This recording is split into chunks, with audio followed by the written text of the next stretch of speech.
Kami dari kelompok 1 akan mempresentasikan tentang tahap konstruksi sosial media massa. Realitas media dan konstruksi sosial media massa dibagi menjadi 3. Yang pertama, diskursus realitas sosial, konstruksi sosial sebagai ilmu dan filsafat, dan konstruksi sosial media massa, kritik terhadap burger dan hukuman. Diskusi realitas sosial. Diskursus realitas sosial pada umumnya teori dalam paradigma definisi sosial berpandangan bahwa manusia adalah realitas sosialnya dalam arti tindakan manusia tidak sepenuhnya ditentukan oleh norma-norma kebiasaan, nilai-nilai dan sebagainya yang kesemuanya itu tercakup dalam fakta sosial yang menggambarkan struktur dan peranata sosial. Manusia dalam banyak hal memiliki kebebasan untuk bertindak di luar batas kontrol struktur dan peranata sosialnya, di mana individu berasal manusia secara aktif dan kreatif, mengembangkan dirinya melalui respon-respon terhadap stimulus dan dunia kognitifnya. Konstruksi sosial sebagai ilmu dan filsafat. Istilah konstruksi sosial atau realitas menjadi terkenal sejak diperkenalkan oleh Peter L. Berger dan Thomas Luckmann melalui bukunya yang berjudul Bersosial Construction of Reality. Asal mula konstruksi sosial dan filsafat konstruktivisme yang dimulai dari gagasan-gagasan konstruktif kognitif. Pengertian konstruktif kognitif muncul pada abad ini dalam tulisan Mark Baldwin, selalu dalam dan disebarkan oleh Jean Piaget. Gagasan-gagasan ini dimulai oleh Derrida yang terkenal dengan gagasan-gagasan deconstruction. Gagasan ini kemudian melahirkan tesis-tesis keterkaitan antara kepentingan dan metode penafsiran atas realitas sosial. Jika konstruksi sosial adalah konsep kesadaran umum dan wacana publik, maka menurut Gramsci, negara melalui alat memaksa seperti birokrasi, administrasi, maupun militer, ataupun melalui supremasi terhadap masyarakat dengan mendominasi kepemimpinan moral dan intelektual secara konseptual. Ini kemudian berkembang menjadi hegemoni kesadaran individu pada setiap warga masyarakat sehingga wacana yang diciptakan oleh negara asalnya dapat diterima oleh masyarakat sebagai alat akibat dari hegemoni itu. Saya akan menjelaskan tentang pendapat-pendapat dari Berger dan Luckmann, yaitu tugas-tugas pokok sosiologi pengetahuan. Tugas pokok sosiologi pengetahuan adalah menjelaskan dialektika antara diri dengan dunia sosiokultural. Ada 3, yaitu eksternalisasi, objektivasi, internalisasi. Dan yang pertama adalah eksternalisasi, yaitu produk-produk sosial dari eksternalisasi manusia mempunyai suatu sifat yang sui generis dibandingkan dengan konteks organismus dan konteks lingkungannya.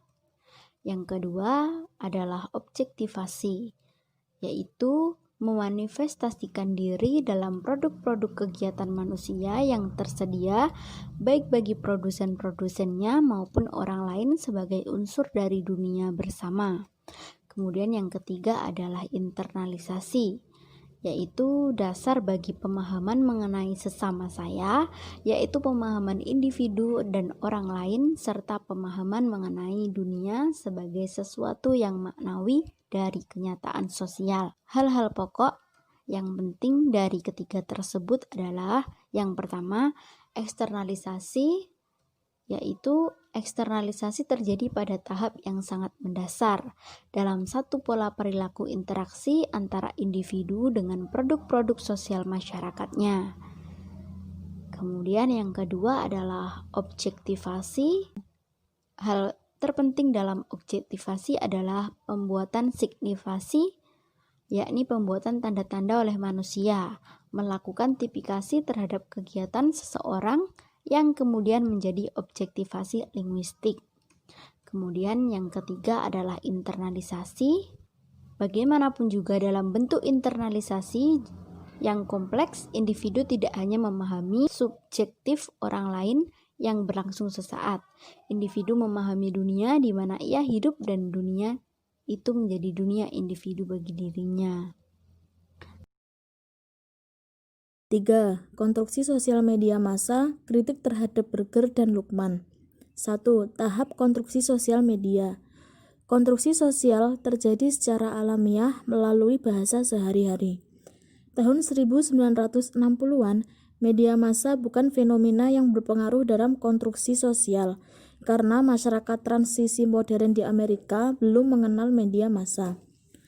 Ketika masyarakat semakin modern, teori dan pendekatan konstruksi sosial atas realitas menjadi tidak bermakna karena masyarakat transisi modern menjadi masyarakat modern dan postmodern.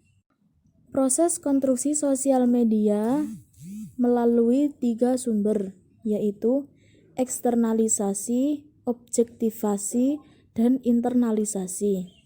Sumber tersebut merupakan pesan yang disebarkan oleh media massa dan diterima konsumen secara objektif, subjektif, inner subjektif, sehingga menimbulkan efek, di antaranya lebih cepat, lebih luas, sebaran merata, membentuk opini massa, massa cenderung terkonstruksi, opini massa cenderung a priori, dan terakhir opini massa cenderung sinis.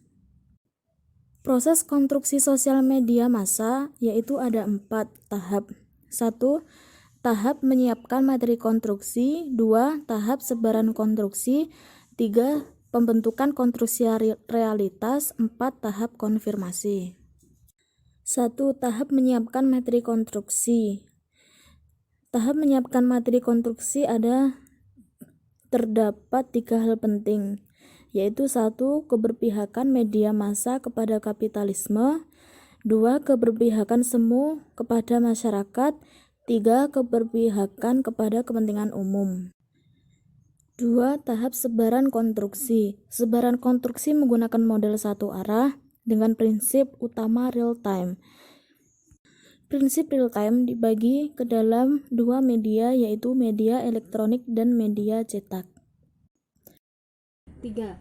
Pembentukan konstruksi realitas. Terdapat 2 tahap. Yang pertama, tahap pembentukan konstruksi realitas, dan yang kedua, tahap pembentukan konstruksi citra. 4. Tahap konfirmasi. Media massa, pembaca dan pemirsa memberi argumentasi dan akuntabilitas terhadap pilihannya untuk terlibat dalam tahap pembentukan konstruksi. Bagi media, tahap ini perlu sebagai bagian untuk memberi argumentasi terhadap alasan-alasannya konstruksi sosial. Sedangkan bagi pemirsa dan pembaca, tahap ini juga sebagai bagian untuk menjelaskan mengapa ia terlibat dan bersedia hadir dalam proses konstruksi sosial. Realitas media, realitas yang dikonstruksi oleh media massa. Terdapat 2 model. Yang pertama, model peta analog, yaitu konstruksi realita yang dibangun berdasarkan konstruksi sosial media yang bersifat dramatis dan rasional. Berita yang tersebar luas dan terkonstruksi sebagai sebuah realitas. Konstruksi sosial media berlangsung selama beberapa hari. Bahkan, opini massa cenderung a priori dan sinis.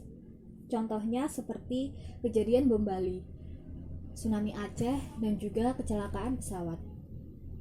Model yang kedua yaitu model refleksi realitas, yaitu merefleksikan suatu kehidupan yang terjadi dengan merefleksikan suatu kehidupan yang pernah terjadi di masyarakat. Stock of knowledge yang mereka dapat melalui proses sosialisasi menyediakan frame of reference dalam menginterpretasikan objek-objek dan peristiwa yang mereka lakukan sehari-hari.